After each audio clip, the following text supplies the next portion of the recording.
Hello everyone, welcome to Preethi Kumar blogs. ಹೊರಗಡೆ ತುಂಬ ಬಿಸಿಲಿರೋದ್ರಿಂದ ಈ ಟೈಮಲ್ಲಿ ಖಾರದ ಪುಡಿ ಮತ್ತು ಹಪ್ಪಳ ಸಂಡಿಗೆ ಎಲ್ಲ ಮಾಡ್ಕೊಳ್ಳೋದಕ್ಕೆ ಒಂದು ಒಳ್ಳೆ ಟೈಮ್ ಅಂತ ಹೇಳ್ಬಹುದು. ಅಣ್ಣನ ಮದುವೆ ಹತ್ರ ಬರ್ತಿದೆ. ನಮ್ಮ ಕಡೆ ಒಂದು ಶಾಸ್ತ್ರ ಏನಂದರೆ ಖಾರದ ಪುಡಿ ಹಪ್ಪಳ ಎಲ್ಲ ಈ ಟೈಮಲ್ಲಿ ಮಾಡ್ಕೋಬೇಕು. ಮದುವೆ ಹತ್ರ ಬರ್ತಿದ್ದಾಗೇ ನಮಗೆ ಬಿಸಿಲು ಚೆನ್ನಾಗಿ ಬರ್ತಿರೋದ್ರಿಂದ ನಮಗೆ ಹಪ್ಪಳ ಒಣಗಿಸೋದಾಗಿರ್ಬೋದು, ಮತ್ತು ಮೆಣಸಿನ್ಕಾಯಿ, ಖಾರದ ಪುಡಿಗೆ ಮೆಣಸಿನ್ಕಾಯಿಗಳನ್ನೆಲ್ಲ ಒಣಗಿಸ್ಕೊಳ್ಳೋಕ್ಕೆ, ದನಿ ಎಲ್ಲ ಒಣಗಿಸ್ಕೊಳ್ಳೋದಕ್ಕೆ ಒಂದು ಒಳ್ಳೆ ಟೈಮ್ ಆಗಿತ್ತು. ನಮ್ಮ ಕಡೆ ಎಲ್ಲ ಮಿಲ್ಲಲ್ಲಿ ಮಾಡಿಸ್ತೀವಿ.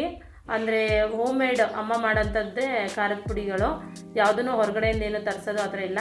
ಏನೇನು ಖಾರದ ಪುಡಿ ಮಾಡಿದ್ದಾರೆ ನೋಡೋಣ ಬನ್ನಿ. ಸ್ವಲ್ಪ ಜಾಸ್ತಿ ಖಾರದ ಪುಡಿಯನ್ನು ಮಿಲ್ ಮಾಡಿಸ್ಕೊಂಡು ಬಂದಿದ್ದೀವಿ. ಅಚ್ಚ ಖಾರದ ಪುಡಿ, ಧನಿಯಾ ಪುಡಿ, ಇದು ಬೇಳೆ ಸಾಂಬಾರಿಗೆ ಬೇಕಾಗಿರೋಂಥ ಕಾಳು ಮತ್ತು ಮಸಾಲೆ ಹಾಕೊಂಡು ಸೆಪ್ರೇಟಾಗಿ ಒಂದು ಪೌಡರು, ಇದು ಕಡಲೆಕಾಳಿನ ಪುಡಿ, ಅರಿಶಿನದ ಪುಡಿ. ಲಾಸ್ಟಿಗೆ ಅಕ್ಕಿಯನ್ನು ಹಾಕಿ ಮಿಲ್ ಮಾಡಿಸ್ಕೊಳ್ತೀವಿ. ಖಾರದ ಪುಡಿ ಏನಾದರೂ ಮಿಲ್ಲಲ್ಲಿ ಅಂಟ್ಕೊಂಡಿದ್ರೆ ಅದೆಲ್ಲ ಬರಲಿ ಅಂತ. ಮಿಲ್ ಮಾಡಿಸ್ಕೊಂಡು ಬಂದಿರೋಂಥ ಖಾರದ ಪುಡಿನೆಲ್ಲ ಅಮ್ಮ ಇಲ್ಲಿ ಜರಡಿ ಮಾಡ್ಕೊಳ್ತಿದ್ದಾರೆ. ಮೊದಲು ಅಚ್ಚ ಖಾರದ ಪುಡಿನ ಜರಡಿ ಮಾಡ್ಕೊಳ್ತಿದ್ದಾರೆ. ಇಲ್ಲಿ ಮಟನ್ ಸಾಂಬಾರು ಪೌಡರ್ ಅಂದರೆ ತರಕಾರಿ ಪುಡಿ ಮತ್ತು ಬೇಳೆ ಸಾಂಬಾರು ಪುಡಿನೆಲ್ಲ ಸಪ್ರೇಟ್ ಮಾಡ್ಕೋಬೇಕು. ಈ ಜರಡಿ ಯಾಕೆ ಮಾಡ್ತಾರೆ ಅಂತ ಹೇಳಿದ್ರೆ, ಜರಡಿ ಮಾಡೋದ್ರಿಂದ ಪುಡಿ ಬೇರೆ, ಸ್ವಲ್ಪ ಮಿಲ್ಲಲ್ಲಿ ಮಾಡಿಸ್ಕೊ ಬಂದಾಗಲೂ ಸಹ ತರಿ ಇರುತ್ತೆ. ನೀಟಾಗಿ ಜರಡಿ ಮಾಡಿಕೊಂಡ್ರೆ ಪೌಡ್ರು ಸೆಪ್ರೇಟ್ ಆಗುತ್ತೆ, ಸ್ವಲ್ಪ ತರಿ ಸೆಪ್ರೇಟ್ ಆಗುತ್ತೆ ಅಂತೇಳಿ ಮಾಡ್ಕೊಳ್ತಾ ಇದ್ದಾರೆ. ನನಗೆ ಗೊತ್ತಿರಲಿಲ್ಲ ಇಷ್ಟೊಂದು ತರಿ ಬರುತ್ತೆ ಅಂತ. ನಾನು ಒಟ್ಟಿಗೆ ಹಾಕಮ್ಮ ಏನಾಗುತ್ತೆ ಅಂತ ಹೇಳ್ತಿದ್ದೆ. ಇಲ್ಲ, ಇದನ್ನು ಜರಡಿ ಮಾಡ್ಕೊಂಡ್ರೇ ಸರಿ, ತರಿ ಸೆಪ್ರೇಟ್ ಮಾಡ್ಕೋಬೇಕು ಅಂತ ಅಮ್ಮ ಇಲ್ಲಿ ಜರಡಿಯನ್ನು ಮಾಡ್ಕೊಳ್ತಾ ಇದ್ದಾರೆ.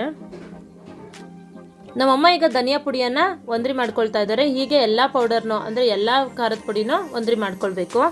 ಒಂದ್ರಿ ಮಾಡ್ಕೊಂಡಾಗಿದೆ, ಎಷ್ಟು ಸೇರಂತ ಅಳಿತಾ ಇದ್ದಾರೆ. ಮಟನ್ ಸಾಂಬಾರು ಪುಡಿಗೆ ಮತ್ತು ಬೇಳೆ ಸಾಂಬಾರು ಪುಡಿಗೆ ಸೆಪ್ರೇಟಾಗಿ ಮಿಕ್ಸ್ ಮಾಡ್ಕೊಳ್ಬೇಕು. ಖಾರದ ಪುಡಿನ ಮಿಲ್ಲೆಲ್ಲ ಮಾಡಿಸ್ಕೊಂಡಾದ್ಮೇಲೆ ಲಾಸ್ಟಲ್ಲಿ ಅಕ್ಕಿಯನ್ನು ಹಾಕಿ ಮಿಲ್ ಮಾಡಿಸ್ಕೊಳ್ತೀವಿ, ಅಂಟಿರೋಂಥ ಖಾರದ ಪುಡಿ ಬರಲಿ ಅಂತ. ಅದನ್ನು ಅಮ್ಮ ಈಗ ಒಂದ್ರಿ ಆಡ್ಕೊಳ್ತಾ ಇದ್ದಾರೆ. ನನಗೆ ಗೊತ್ತಿರಲಿಲ್ಲ ಅಮ್ಮ ಇದು ಏನಕ್ಕೆ ಯೂಸ್ ಆಗುತ್ತೆ ಅಂತ ಕೇಳ್ತಾ ಇದ್ದೆ. ಅಮ್ಮ ಹೇಳಿದ್ರು ಇದರಲ್ಲೂ ಖಾರದ ಪುಡಿ ಬರುತ್ತೆ, ಈಗ ನೋಡು ಬೇಳೆ ಸಾಂಬಾರು ಪುಡಿಗೆ ಮಿಕ್ಸ್ ಮಾಡ್ಕೋಬೋದು ಅಂತ ಅಮ್ಮ ಇಲ್ಲಿ ಒಂದ್ರಿನ ಆಡ್ತಿದ್ದಾರೆ. ನಾನು ಇದನ್ನು ವೇಸ್ಟ್ ಅಂತ ಅಂದ್ಕೊಂಡಿದ್ದೆ. ಅಮ್ಮ ಹೇಳಿದ್ರು ಈ ಅಕ್ಕಿನ ದೋಸೆಗೆ ಬಳಸ್ಕೋಬೋದು, ಖಾರದ ಪುಡಿಯನ್ನು ಬೇಳೆ ಸಾಂಬಾರು ಪುಡಿ ಜೊತೆ ಮಿಕ್ಸ್ ಮಾಡಿಕೊಂಡ್ರೆ ಚೆನ್ನಾಗಿರುತ್ತೆ ಅಂತ ಹೇಳಿದ್ರು. ಮೊದಲಿಗೆ ನಾವು ಬೇಳೆ ಸಾಂಬಾರು ಪುಡಿಯನ್ನು ರೆಡಿ ಮಾಡ್ಕೊಳ್ತಾ ಇದ್ದೀವಿ. ಜೀರಿಗೆ, ಮೆಣಸು, ಮೆಂತ್ಯ, ಉದ್ದಿನಬೇಳೆ, ಕರಿಬೇವು, ಕಡಲೆಕಾಳು ಹಾಕಿ ಮಸಾಲೆ ಪುಡಿಯನ್ನು ಬೇಳೆ ಸಾಂಬಾರು ಪುಡಿಗೆ ಮಿಕ್ಸ್ ಮಾಡ್ಕೊಳ್ಳೋದಕ್ಕೆ ಅಂತ ರೆಡಿ ಮಾಡ್ಕೊಂಡಿದ್ರು. ಇದನ್ನು ಒಂದು ಸೇರಷ್ಟು ಹಾಕೋಬೇಕು. ನಂತರ ಇದಕ್ಕೆ ಅಕ್ಕಿನ ಕೊನೆಯಲ್ಲಿ ಏನು ಮಿಲ್ ಮಾಡಿಸಿದ್ವಿ ಆವಾಗ ಖಾರದ ಪುಡಿ ಅಂಟಿರುತ್ತೆ ಅಂತ ಹೇಳಿದ್ನಲ್ಲ, ಅದು ಒಂದು ಪಾವಷ್ಟಿತ್ತು. ಅದನ್ನು ಸಹ ಇದಕ್ಕೆ ಸೇರಿಸ್ಕೊಂಡ್ವಿ. ಒಂದು ಸೇರಷ್ಟು ಧನಿಯಾ ಪುಡಿಯನ್ನು ಹಾಕ್ಕೊಂಡ್ವಿ. ಒಂದು ಸೇರಷ್ಟು ಅಚ್ಚ ಖಾರದ ಪುಡಿಯನ್ನು ನಾವಿಲ್ಲಿ ಹಾಕ್ಕೊಳ್ತಾ ಇದ್ದೀವಿ. ನಂತರ ಇದಕ್ಕೆ ಅರಿಶಿನ ಪುಡಿಯನ್ನು ಸೇರಿಸ್ತಾ ಇದ್ದೀವಿ. ಚೆನ್ನಾಗಿ ಮಿಕ್ಸ್ ಮಾಡ್ಕೋಬೇಕು. ಬೇಳೆ ಸಾಂಬಾರು ಪುಡಿ ಆಗಿರೋದ್ರಿಂದ ಇದಕ್ಕೆ ಕರಿಬೇವನ್ನು ಹಾಕಿ ಚೆನ್ನಾಗಿ ಮಿಕ್ಸ್ ಮಾಡ್ಕೋಬೇಕು. ಈಗ ನಮ್ಮ ಬೇಳೆ ಸಾಂಬಾರು ಪುಡಿ ರೆಡಿಯಾಗಿದೆ. ಇದು ನಿಮಗೆಲ್ಲ ಯೂಸ್ಫುಲ್ ಅಂದ್ಕೊಳ್ತೀನಿ. ಈಗ ಮಟನ್ ಸಾಂಬಾರು ಪುಡಿ ಮಾಡೋದು ಹೇಗೆ ಅಂತ ನೋಡೋಣ ಬನ್ನಿ. 6 ಸೇರಷ್ಟು ಹಸಿಮೆಣಸಿನ್ಕಾಯಿ ಪುಡಿ, 5 ಸೇರಷ್ಟು ಧನಿಯಾ ಪುಡಿ, 2 ಪಾವಿನಷ್ಟು ಕಡಲೆಕಾಳನ್ನ ಹುರಿದಿಟ್ಕೊಂಡು ಮಿಲ್ ಮಾಡಿಸ್ಕೊಂಡಿದ್ವಲ್ಲ ಅದನ್ನು 2 ಪಾವಷ್ಟು ಸೇರಿಸ್ತಾ ಇದ್ದೀವಿ. ಒಂದು 2 ಹಿಡಿಯಷ್ಟು ಇಲ್ಲಿ ಅರಿಶಿನ ಹಾಕ್ಕೊಳ್ತಾ ಇದ್ದೀವಿ. ಈಗ ಇದನ್ನು ಚೆನ್ನಾಗಿ ಮಿಕ್ಸ್ ಮಾಡ್ಕೋಬೇಕು. ಮಟನ್ ಸಾಂಬಾರು ಪುಡಿ ರೆಡಿ ಆಗುತ್ತೆ. ತುಂಬ ಚೆನ್ನಾಗಿ ಮಿಕ್ಸ್ ಮಾಡ್ಕೋಬೇಕು. ನಾವು ವರ್ಷಕ್ಕೆ ಒಂದ್ಸಲಿ ಖಾರದ ಪುಡಿಯನ್ನು ಮಾಡಿಸ್ಕೊಳ್ಳೋದು. ನಮ್ಮ ಮನೆಗೆ ಎಷ್ಟು ಬೇಕೋ ಅಷ್ಟನ್ನು ನಾವು ಹಾಕ್ಕೊಂಡಿದ್ದೀವಿ. ನಿಮ್ಗೆ ಯಾವ ಕ್ವಾಂಟಿಟಿಲಿ ಬೇಕೋ ಅಷ್ಟನ್ನು ನೀವು ಹಾಕ್ಕೊಳ್ಳಿ. ಈಗ ಚೆನ್ನಾಗಿ ಮಿಕ್ಸ್ ಆಗಿದೆ. ಸಾಂಬಾರು ಪುಡಿ ರೆಡಿ ಆಯಿತು. ನಮ್ಮ ಆಂಟಿ ಮನೆಗೆ ಹೋಗಿದ್ದೆ. ಅವರು ಚಿಕನಲ್ಲಿ ಒಂದು ಹೊಸ ರೆಸಿಪಿಯನ್ನು ಟ್ರೈ ಮಾಡಿದ್ರು. ಅದನ್ನು ನಿಮ್ಮ ಜೊತೆ ಶೇರ್ ಮಾಡ್ಕೊಳ್ತಾ ಇದ್ದೀನಿ. ಚಿಕನ್ ರೆಸಿಪಿ ಮಾಡೋದಕ್ಕೆ ಏನೇನು ಬೇಕು ನೋಡೋಣ ಬನ್ನಿ.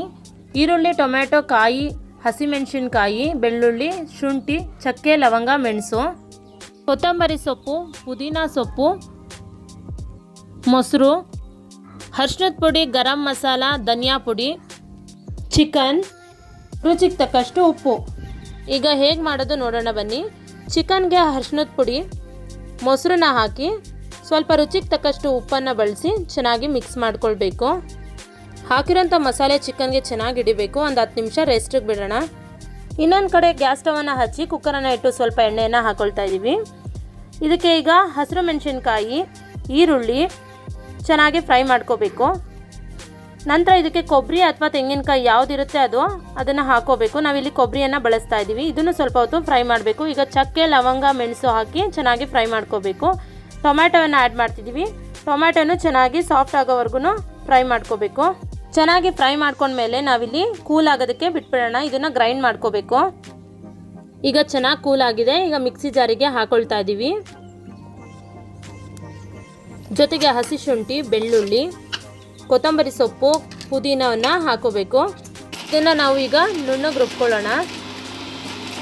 ರುಬ್ಬಿರೋಂಥ ಮಸಾಲೆ ಈ ಕನ್ಸಿಸ್ಟೆನ್ಸಿಯಲ್ಲಿ ಇರಬೇಕು. ಈಗ ಸ್ಟವನ್ನು ಆನ್ ಮಾಡಿಕೊಂಡು ಒಂದು ಕುಕ್ಕರ್ ಇಡ್ತಾ ಇದ್ದೀವಿ. ಅದಕ್ಕೆ ಸ್ವಲ್ಪ ಎಣ್ಣೆನ ಹಾಕಿ ಚಿಕನನ್ನು ಮ್ಯಾರಿನೇಟ್ ಮಾಡ್ಕೊಂಡಿದ್ವಲ್ಲ ಅದನ್ನು ನಾವೀಗ ಹಾಕೊಳ್ತಾ ಇದ್ದೀವಿ.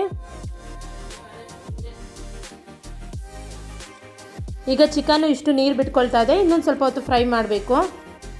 ಈಗ ಚಿಕನ್ ಬೇಯ್ತಾ ಇರೋದಕ್ಕೆ ನಾವಿಲ್ಲಿ ರುಬ್ಬಿರೋಂಥ ಮಸಾಲೆಯನ್ನು ಸೇರಿಸ್ತಾ ಇದ್ದೀವಿ. ಈ ಮಸಾಲೆ ಜೊತೆಗೆ ನಾವು ಇಲ್ಲಿ ಗರಂ ಮಸಾಲ, ಧನಿಯಾ ಪುಡಿಯನ್ನು ಸೇರಿಸ್ತಾ ಇದ್ದೀವಿ. ಈಗ ಚೆನ್ನಾಗಿ ಮಿಕ್ಸ್ ಮಾಡ್ಕೋಬೇಕು.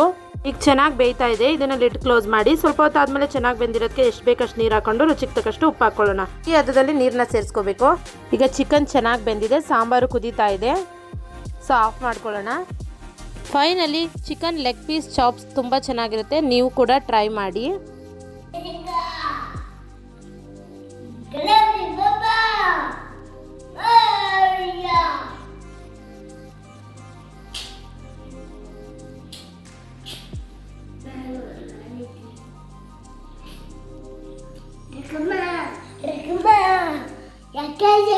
ಐ ಹೋಪ್ ಈ ವ್ಲಾಗ್ ಎಲ್ರಿಗೂ ಇಷ್ಟ ಆಗಿದೆ ಅಂದ್ಕೊಳ್ತೀನಿ. ಲೈಕ್ ಮಾಡಿ, ಶೇರ್ ಮಾಡಿ, ಕಮೆಂಟ್ ಮಾಡಿ, subscribe to my YouTube channel.